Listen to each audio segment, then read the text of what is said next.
Hello and welcome to the IT Academy. In today's video, I'm going to explain how to create a table of contents in Microsoft Word. A table of contents provides an overview of your document. It also makes it easy for you to navigate through the document. If you want to create a table of contents for your document, these are the steps that you have to take. Now, you have to make sure that your document is designed to allow a table of contents. That is, for instance, it has to have headings. Okay, so you have to make sure that you create these headings. For instance, I want this introduction to be my chapter 1. Chapter 1. So I define it as my chapter 1. Then I go to this one. I want my chapter 2 to be here. So these are all items on the table of contents. Chapter 2. Okay. And chapter 3. And last one, chapter 4. Now, I'm doing this because I'm using an existing document. Now, if you plan to have your document with a table of contents right from the beginning, when you're typing the contents, you type these chapters along with it. Then it's easier to do. Okay. Then once you have defined the headings, these are going to be your headings. It doesn't have to always be chapter. It can be lesson 1, lesson 2, section 1, 2, and 3, but I choose to make it chapter. Okay. Once you have typed these chapters, these headings, you have to let the system know that these are going to be your headings. So you have to convert them to headings.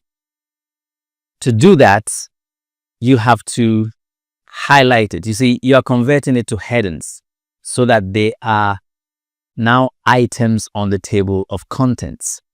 So I highlight this and then I make sure I'm at the Home tab, and then I go to the Styles group. So I select heading 1. Okay. You see that it has already changed the color. And it has added a little pointy arrow here. Now, in a short while, I'm going to explain the significance of this little arrow down here. So let's go to chapter 2. So I highlight chapter 2 also, and then I go to heading 1. It also has the little arrow here. Let's go to chapter 3. And then heading 1. Then we go to chapter 4. And then heading 1. So you have actually made these to be items on the table of contents. Now, I promise to explain the significance of that little arrow there. Let's see what it does. You see, it can temporarily hide the contents of a chapter. Okay, so when I click on it, you see that the contents of chapter 1 are hidden. I click on the next one. Let's click on all of them and see. Okay, 1, 2, 3, and 4. You see, this is what remains of your document. So this is an overview of your document because I click the little arrow to hide the contents temporarily. So if you want to see the details, all you have to do is just click on the arrow one more time, and then it shows you the contents. So you can hide and display. The same thing with the next chapter. So I'm going to open all of them up. Okay. So that is what happens. So once you have defined these as your table of contents items, you now have to insert the table of contents itself. To do that, you have to get a blank sheet. You can't have the table of contents on the same page. And if you are inserting the table of contents, make sure that you do not have your cursor in any of these texts. So let's insert a blank sheet. Insert blank page. And now you see that you have a blank page followed by the contents of your documents. So let's go to the blank page and make sure we click here so that our cursor is blinking down there. And then you go to the References tab. So when you click on the References tab, you go to Table of Contents. This is also a Table of Contents group. Now you click on Table of Contents and it displays the various options available to you.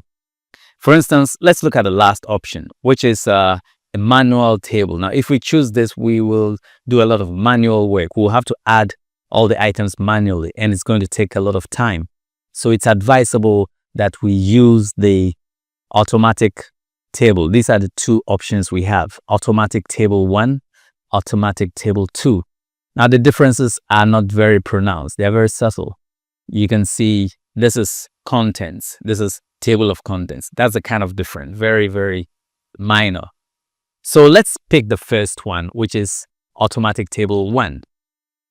And then the table of contents is displayed right here. You see, each chapter has its corresponding page displayed down here. Okay, so that is that. You can see chapter 2 is on page 2, and you can see it here, followed by all the other ones. Now, sometimes you may want to enhance the look of your document, both the table of contents and then the actual document. You can do this by going to Design, the Design tab, and there are different themes. With a theme, when you select it, it affects the entire document. Let's pick on this theme. So I click on this and you see that it has kind of decorated the table of contents. You have a blue bar up and down, and throughout the entire document, every chapter will be indicated by a blue highlight. It makes it a bit easy on the eye. Okay, but it's not absolutely necessary. It's not actually necessary. So I'm going to undo it. If you like to choose a theme, you can do that. Like I said, it's not very, very necessary. Okay, so now the next thing we're going to do is look at how we can update our table of contents. Because once you've created a document, it is possible that you will make changes. You see, for instance, chapter 2 is on page 2. It is possible you could move it elsewhere. Now let's see. Chapter 3 is here. Supposing I delete some things here. Let's look at where chapter 3 is. Page 3. Supposing I move some things here and chapter 3 comes up to a different page, but the table of contents is telling a different story. So what you have to do is update your table of contents. To do that, you simply click here and you look up here, you see update table. Then when you click on that, it wants to know, do you want to update just the table, the numbers only, or the entire table? I think the numbers are what was changed. So let's update the numbers only. You see, the pages are 1, 2, 3, and 4. So I update it. It has now changed. It is 1, 2, 2, and 4. So chapter 3 is no longer on page 3. It's on page 2. And then also, supposing you make changes to the text. Let's say chapter 1 is Introduction to SQL. I change it to a first look at SQL. But then your table of contents is displaying outdated information. So what you have to do is click inside, go to update, and then at this time we're not updating numbers only, we're updating the entire table. So you click on update entire table, okay, and you can see that it has changed the text of chapter 1. Okay, so from time to time you have to update your table of contents if you've been doing a whole lot of changes, making a whole lot of changes to your document. So that's the table of contents is up to date. And one other thing that makes a table of contents very convenient is that you can jump straight to a particular chapter.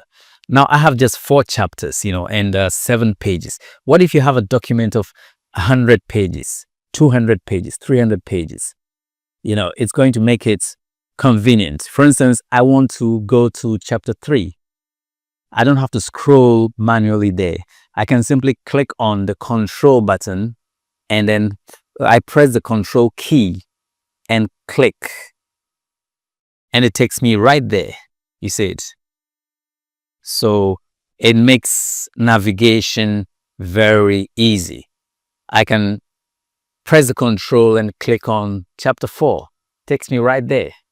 Okay. So you see that the table of content can be very convenient and make things easy for you, especially if you have a large document. Also makes your document look quite professional and easy to work with. So that's all for this video. I hope this video was helpful to you.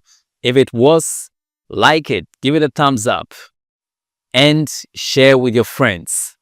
Also, don't forget to subscribe to this channel so you get more contents like this. Thank you, and bye for now.